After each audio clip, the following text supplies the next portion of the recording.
Hello বন্ধুরা, সোনার সাথে রান্নাঘরে তোমাদেরকে স্বাগত জানাই।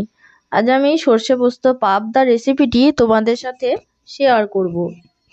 এখন বাজারে সবসময়ই পাবদা মাছ খুব পাওয়া যায়, তাই আজ আমি এই রেসিপিটি তোমাদের সাথে শেয়ার করছি। পাবদা মাছ আমি 7-8টা নিয়ে নিয়েছি। এগুলো একটু ছোট সাইজের পাবদা।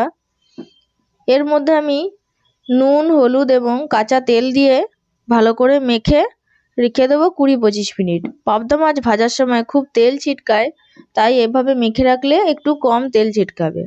এরপর প্যান গরম করতে বসিয়ে দেবো। অন্যদিকে আমি মশলাটা তৈরি করে নেব।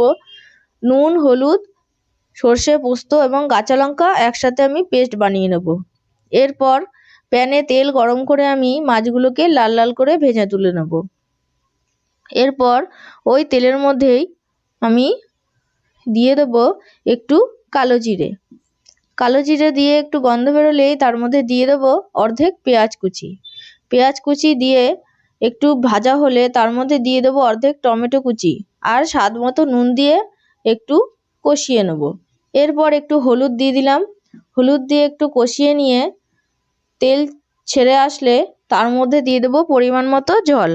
জল দিয়ে আমি ভালো করে ফুটতে দেবো। ঝোল ফুটে উঠলে আমি আগে থেকে ভেজে রাখা মাছগুলো দিয়ে দেব। সব মাছগুলোই দিয়ে 5-7 মিনিট রেখে তারপরে ওপর থেকে আমি সর্ষে পোস্তর বাটাটা দিয়ে দিলাম। এরপর আরও 10-15 মিনিট এইভাবে কম আঁচে হতে দেব। শেষে চেরা কাঁচা লঙ্কা এবং ধনেপাতা ছড়িয়ে দেব। তারপর ওপর থেকে একটু কাঁচা সর্ষের তেল ছড়িয়ে আমি গ্যাস অফ করে দেব।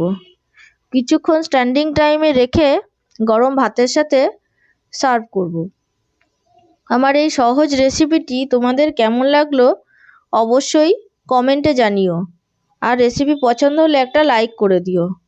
অন্যান্য সকল রেসিপির জন্য আমার চ্যানেলকে সাবস্ক্রাইব করে দিও। ধন্যবাদ সঙ্গে থাকার জন্য।